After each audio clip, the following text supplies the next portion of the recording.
Grand Rising, everybody. This is Goddess Kendra. Did you guys see the trailer for the new season of Black Ink Crew New York? You see Dutchess and saying, give this one more try. Guess what? VH1 fucking lied. If you haven't noticed, the woman, they didn't show the woman's face. The woman who was in the car, they didn't show her face either, which is a look-alike. Dutchess was never freaking there, and she did, I believe, an interview, and I read an article that stated she's not coming back to Black Ink Crew Chicago after leaving Black Ink Crew New York. She received threats to her life. She was constantly cyberbullied, and people will call her shot pretty in pink and threaten to kill her. And her mother would hear disturbing things people would say to her, all because she broke up with C's or C's broke up with her. I don't know. The VH1 must be thirsty as hell, because the last season of Black Ink Crew New York had its drama.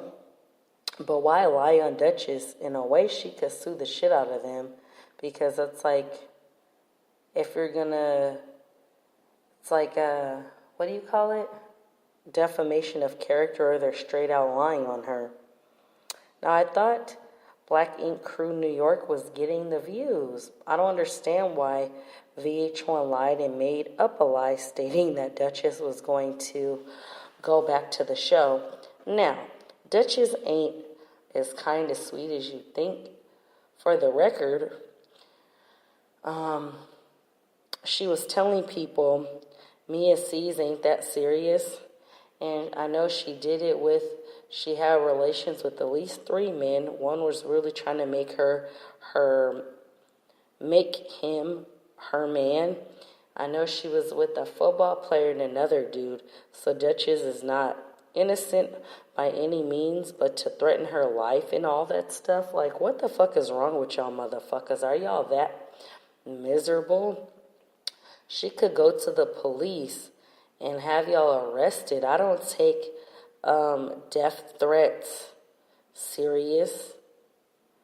That is not cool. And that's horrible. I mean, shit don't work out. We all know C's cheated, she cheated, and all they did was argue. But VH1 finessed the crap out of y'all. It is not Dutchess. And people are so miserable nowadays. They constantly hate on people, and to threaten someone's life, you could go to prison for that shit. So to tell Dutchess and call her shop and be like, I'm going to kill you, and just troll her. If you don't like Dutchess, leave her alone. I don't understand why people sit up on social media and sit here and internet bully people and talk crap. If you saw something on somebody's channel or post, majority of the time I ignore the crap. But y'all a piece of shit for doing all that stuff. But it's not her. I wonder if the ratings for Black Ink Crew New York are low. I know the season of Black Ink Crew Chicago is doing really well. We all know Ford is a homosexual man who hasn't really come out yet. But y'all a piece of crap, man. This is sad, and I'm assuming by them making up Dutchess is coming back to Black Ink Crew that their ratings are low. But what they did was not show the woman's face. The woman was a look-alike, and then they just played old audio of her, which is VH1. I don't even know sometimes. Well, thank you for listening. Don't forget to subscribe, like, and hit the notification button. Peace and blessings.